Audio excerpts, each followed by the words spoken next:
आता श्री जगन्नाथ मोतीराम अभ्यंकर विधान परिषद सदस्य यांची विधान परिषदेचे उपसभापती म्हणून निवड करण्यात येण्याच्या संदर्भातला जो प्रस्ताव होता तो श्री अनिल परब आणि अभिजित वंजारी यांनी मागे घेतला असल्या कारणानं आता एकाच नावाने 3 प्रस्ताव दाखल झालेले आहेत आणि म्हणून आता दुसरा प्रस्ताव हा श्री सचिन मोहन आहिर विधान परिषद सदस्य यांची महाराष्ट्र विधान परिषदेचे उपसभापती म्हणून निवड करण्यात यावी असा प्रस्ताव जो पहिला आहे तो श्री संजय विनायक खोडके यांनी मांडावा। सभापती महोदय, मी आपल्या अनुमतीने खाली प्रस्ताव मांडतो।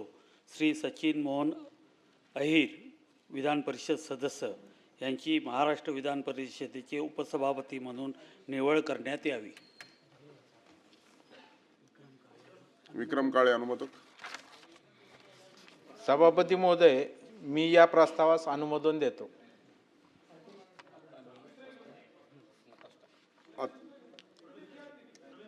प्रवीण दरेकर। महोदय, मी आपल्या अनुमतीने खालील प्रस्ताव मांडतो। श्री सचिन मोहन आहिर विधान परिषद सदस्य यांची महाराष्ट्र विधान परिषदेचे उपसभापती म्हणून निवड करण्यात यावी। नेक्स्ट मनीषाताई कांदे। हाँ, सभापती महोदय, मी या प्रस्तावास अनुमोदन देते। मनीषाताई कांदे। हाँ, साइटेशन आता थांबा। सभापती महोदय,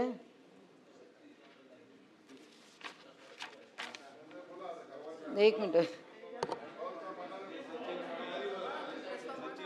नाही ते साइटेशन साहेब, साइटेशन माझ्याकडे आत्ता आलंय। श्री सचिन मोहन आहिर विपस यांची महाराष्ट्र विधान परिषदेचे उपसभापती म्हणून निवड करण्यात यावी असं मी अनुमोदन करीत आहे। सूचना असा प्रस्ताव मी देते। साहेब, माझ्याकडे आले नाहीये मटेरियल, मी वाक्यरचना। अनुमोदक कोण आहे? फाटक बसा। मनीषाताई बसा। आपण सन्माननीय सदस्य मनीषा कांदेने प्रस्ताव मांडलाय, त्यांना माझं अनुमोदन आहे।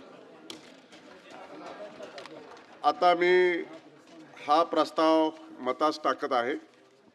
प्रश्न असा आहे की श्री सचिन मोहन आहिर विधान परिषद सदस्य यांची महाराष्ट्र विधान परिषदेच्या उपसभापती म्हणून निवड करण्यात यावी। अनुकूल असतील त्यांनी होय म्हणावे, प्रतिकूल असतील त्यांनी नाही म्हणावे।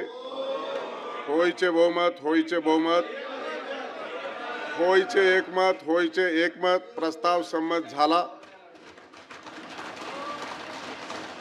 श्री सचिन मोहन आहिर विधान परिषद सदस्य यांची महाराष्ट्र विधान परिषदेचे उपसभापती म्हणून एकमताने निवड झाली आहे असं मी जाहीर करतो। त्यांना आसनस्थ करण्यासाठी माननीय विधिमंडळाचे नेते आणि माननीय मुख्यमंत्री, माननीय सभागृहाचे नेते आणि उपमुख्यमंत्री, त्याचबरोबर दुसरे उपमुख्यमंत्री, संसदीय कार्यमंत्री, विरोधी पक्ष यांनी त्यांना आसनस्थ करावे।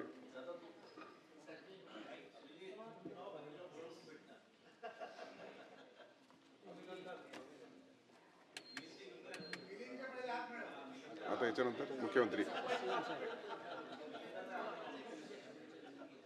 फोन कर।